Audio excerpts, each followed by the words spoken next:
Good afternoon, everybody. My name is Peter Power. I'm the Executive Director of UNICEF here in Ireland, and I'm delighted that you can join this Facebook Live event with UNICEF this afternoon to address the unfolding humanitarian crisis inside India. Clearly, by tuning into this afternoon's event, you have a close affinity for and interest in what is happening inside in India.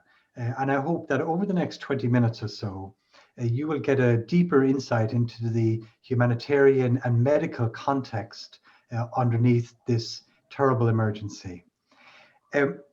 6 days ago, on Wednesday last week, a consultant oncologist in Cork University Hospital, Professor Seamus O'Reilly, spoke on Morning Ireland and made an impassioned plea for Irish people to show humanity and solidarity with the people of India, drawing on the long-standing connection between Cork and India.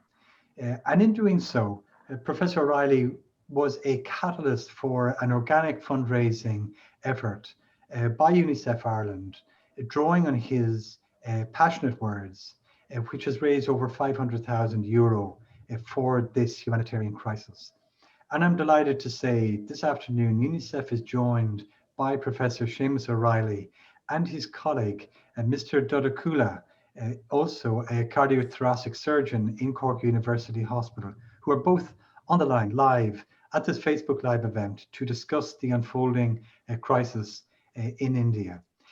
Mr. Doddakula, can I go to you first, because you were born in India, you're from India, you're practicing medicine in Cork University Hospital. So you're amongst the three of us perhaps closest to the event. Can you, for our audience, please outline what is your up-to-date sense, literally in real time? What are you hearing on the ground in India in terms of the medical situation and the humanitarian situation? Mr. Power, before I start with that, I would like to thank UNICEF Ireland and Professor Seamus O'Reilly, who is a very close colleague of mine and a very good friend, for the initiative and all the help. This is from all the Indians in Ireland and from Indians living in India as well. I'm not representing them, but I think they all would greatly appreciate the effort you're putting in. Coming to your question, to be frank with you, coming from India, every time I get a phone call from India now, I'm always worried what bad news it brings for me from my own home. On the larger picture-wise, when I talk to a lot of my friends and family, by and large, everybody feels they all have COVID. Only people who are not feeling well are reporting to hospitals. So they're all in an enormous amount of fear, because even I know people who own hospitals, they tell me that I'm afraid that even if I am sick, I may not get a hospital bed. And because, as you know yourself, the most important thing which is required right now in India is the healthcare equipment, medical oxygen, beds, Yes. and drugs. And I greatly appreciate that UNICEF has made a great effort to acquire as much as possible and divert funds to India. And thank you very much for your kind words. We appreciate it greatly in UNICEF. You mentioned oxygen there. Can you explain at this, from a medical point of view, at this particular standpoint in time, and being a cardiothoracic surgeon, can you explain why oxygen and the lack of oxygen that we are hearing about and what we're seeing on our screens? Can you explain to us why is that such a huge problem? So the biggest problem is when patients are affected with COVID, their lungs function deteriorates significantly. So they need an enormous amount of oxygen, and especially patients whose lungs are very badly affected require nearly 10, 20 times more than what we normally give patients in the wards. So that and acutely when that rises to a significant level, I think one, you won't be able to provide oxygen. Second, you won't be able to provide the pressure with which oxygen can be delivered to the patients. Okay, that is very interesting, and I will come back to you in just a few moments in relation to what you were hearing about the what it's like from the healthcare workers inside in India. But can I just mention at this stage that I said earlier on that the fundraising to date has amounted to over €500,000. Um, that allows UNICEF to procure at least two oxygen generating plants, OGPs, and enough for 1,000 hospital beds. In other words, to provide oxygen in a stable way for over 1,000 patients. And that is a very significant intervention at this stage of the crisis. Our target is to go not just from two oxygen generating plants, but to 40, and to also procure and deliver using UNICEF Global Supply Chain 3,000 oxygen generators. So we're hoping to make a significant impact in that aspect of the emergency. And I suppose, Professor O'Reilly, that really is a segue to you. You were catalytic in generating this amount of funding from the public. And can I ask you, I suppose, firstly, what are the historical links between Cork and India? So first of all, thank you. And I'd like to echo Kishore's comments also, because we all have concern, but you need a platform in which to allow your concern to be expressed and action taken. So UNICEF provided that with your COVAX programs and other programs, and your online platforms are excellent in terms of people where people have concerns and they want to do something about their concern. Translate that compassion into action. You have an excellent platform, you've got credibility, you've got access on the ground, and you've got a historical legacy in many of these places. In relation to Ireland, Cork and India, the Air India disaster occurred here off our coastline, and the retrieved bodies were brought to the hospital here, to the morgue here, and family members came here then to pay their respects. And in recognition of that, when in our hospital corridor, when you walk into the main building, there's a large mural that's donated by the Indian government in recognition of that service and of that difficult time. And there's also a book of detailing the names of all the people who died on that flight, and what they had hoped to become, and what they were and what they'd hoped to become in many cases, because many of them were very young. And then there's a plaque from the government of Canada, because the flight was going from Canada to India, and so that has continued as a legacy here. It's a daily reminder of the association between Cork and India, but also we receive daily reminders as well in terms of who we work with, because many of our healthcare staff, such as Kishore, are from India. Our health services is very grateful and dependent for these people and their commitment. And in January, when we were seeing what's happening in India now, to a lesser extent, because we had oxygen infrastructure in place, but we were very stretched. The Indian healthcare workers that are here in our service at medical, nursing, and other levels, we were entirely reliant on them, and without them, our service would have been very compromised. So I think that it was important. Now is the time for us to show solidarity with them. That's excellent. It is great to hear the historical context. And in fact, I remember well, I was in UCC myself, obviously great connection between the university and the hospital. I was in UCC in 1985 when the tragedy happened, and the outpouring of sadness, I think, across Cork, I remember well, but also the way the medical community stepped up in quite an amazing way. Professor, can I just broaden it out a bit more? I think we have all seen the horrific scenes in India at the moment, but I think we all know, those of us in the medical sphere and in the humanitarian sphere, that this is truly a global pandemic, and any country can be hit in this way at any time. And just broadening out the discussion itself, can I discuss with you for a moment the issue of vaccines and the importance of vaccines? As you know, UNICEF has been tasked by COVAX to be the lead procurer, purchaser, and deliverer of over 2 billion vaccines throughout the world. And what would be, in your opinion, the importance of this vaccine equity or equal distribution of vaccines throughout the world? From a medical point of view, what would your position on that be? So I think pandemics magnify inequality. So we need structures in which to bring equality for people. So the COVAX initiative is excellent. It's very clear on your website about, when you donate, where you donate, what the outcome of that is. Nobody's safe till everybody's safe. And I think that as we see in the Western world now, the benefits of vaccinations in our communities and in our hospitals in terms of safe care, as we see the struggles in other countries in terms of dealing with the impact of COVID-19, the only sustainable solution to the COVID pandemic is going to be vaccination. Otherwise, it's just going to continue in a circle affecting communities in this,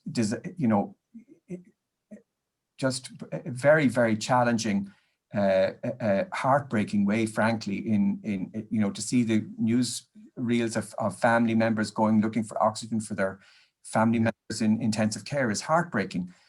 So with that, vaccination would prevent that. It would also reduce the risk of the development of variants which are which may be resistant to vaccination. So it's a beneficial circle. The more we vaccinate, the more we protect. And the more people we vaccinate globally, the more we protect globally. So I think that it's one instance where isolationism doesn't work, because isolationism won't protect. If we just look after our own in our own communities and in our own countries, we don't reduce our vulnerability. So from a selfish point of view, vaccinating globally will protect us. From a humanitarian point of view, there's no debate about it. And I think as Mike Ryan in the World Health Organization said, history will judge us. And if we have such imbalance in the future, we will look back and say, reputations are made in a crisis. Our reputation was not made in this time. So I think the COVAX vaccination program, I think has been really impressive. It's very intuitive. It's very logical. And I think the other aspect is that many people in our communities have suffered. Our unemployment in Ireland is 25%. Those people are financially challenged as well. But in your COVAX vaccination programs, you can see that even small amounts of donations can have an enormous impact. 75 euros will help vaccinate 4,000 people, but €7.50 will help vaccinate 400 people. And that's still that's an enormous benefit for a small amount. So it allows people to give regardless of their means, and still to feel that they can contribute regardless of their means. And I think that's really important, that when you donate, you feel it's not just part of a big, that it's meaningful for you, when you can see that in your mind's eye that the people that will be benefit from this, that's substantial. That is excellent. I've rarely heard it put quite so articulately about the importance of the COVAX initiative itself. And as you say, quoting Mike Ryan, people will be judged by their actions in a time of crisis. I suppose, speaking for UNICEF, can I say, when we speak about time, we believe that this really is a moment in time, a historic moment in time for our particular organization, because we have been vaccinating children around the world for 7 decades now. And we're very proud of the fact that we have built up the largest global supply cold chain for vaccines right throughout the world. It's headquartered in Copenhagen. And each year, even before COVID, we were procuring and delivering over 2.5 billion doses of vaccines for children right throughout the world. These are mainly pentavalent vaccines and measles and so forth, early childhood vaccinations, which has saved millions upon millions of lives over many decades. So we have felt that really at this particular moment in history, UNICEF as an organization is really uniquely qualified to go from 2.5 billion vaccines a year up to about 4 billion vaccines, procuring them right from the factory through our cold storage chain, delivery chains, right into countries, and working with over 90 countries, right into communities and into the arms of people, because it's going to require that level of that sort of level of capacity and sophistication in order to deliver the amount of vaccines at scale in a sustainable way in the shortest time possible. And UNICEF, I have to say, we've never been so proud to be leading a global health initiative. And the work that both of you have been doing has really supported us. And we really can't thank you enough. Mr. Doddakula, could just come back to you, just on a very human issue, if I could. You must be in touch with people on the front line, health workers, doctors, medics on the front line. They've been in this crisis for about a year, like everybody, but right now they must be feeling just exhausted. What is the feeling you're getting from those people on the ground at the moment as we move to a conclusion of this call? I do regularly keep in touch with, I suppose, the doctors who I trained with and the doctors who I worked with later on in my initial stage of training.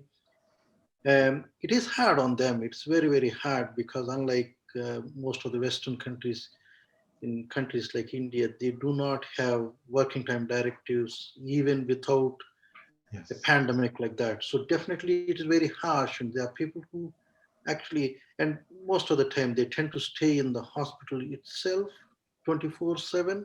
They have a small room and they will be provided food by the hospital. So some of them haven't gone home for a couple of months. So, and at the same time, I suppose they're doing a good service for the hospital, but at the same time, they're concerned about their own families back home.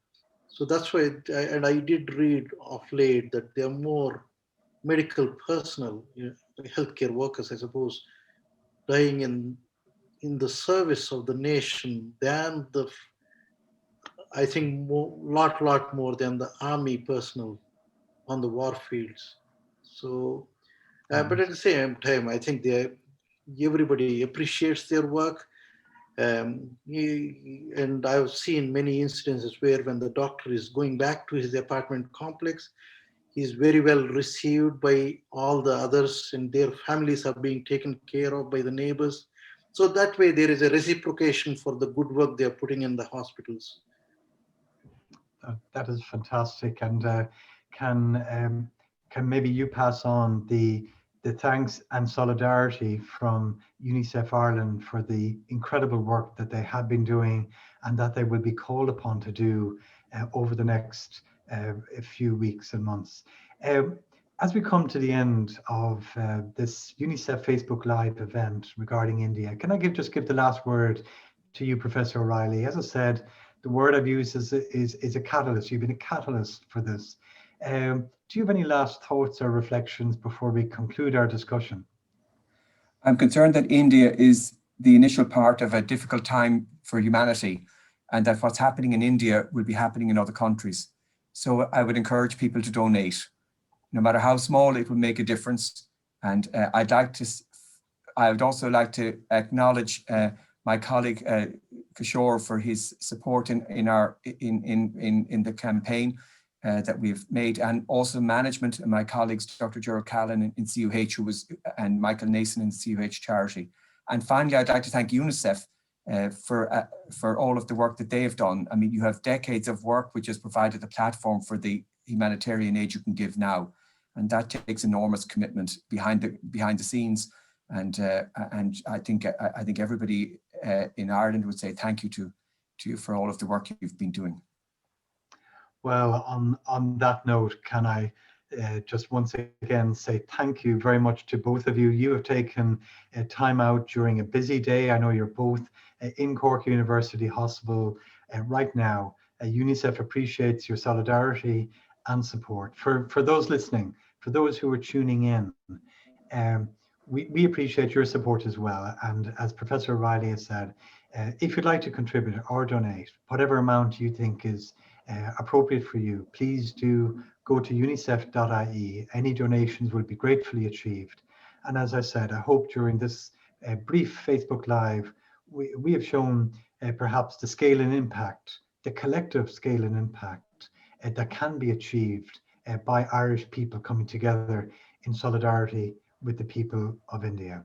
On that note, let me conclude this Facebook Live event. Thank you for joining in, and thank you for your attention. Goodbye. Thank you. Thank you.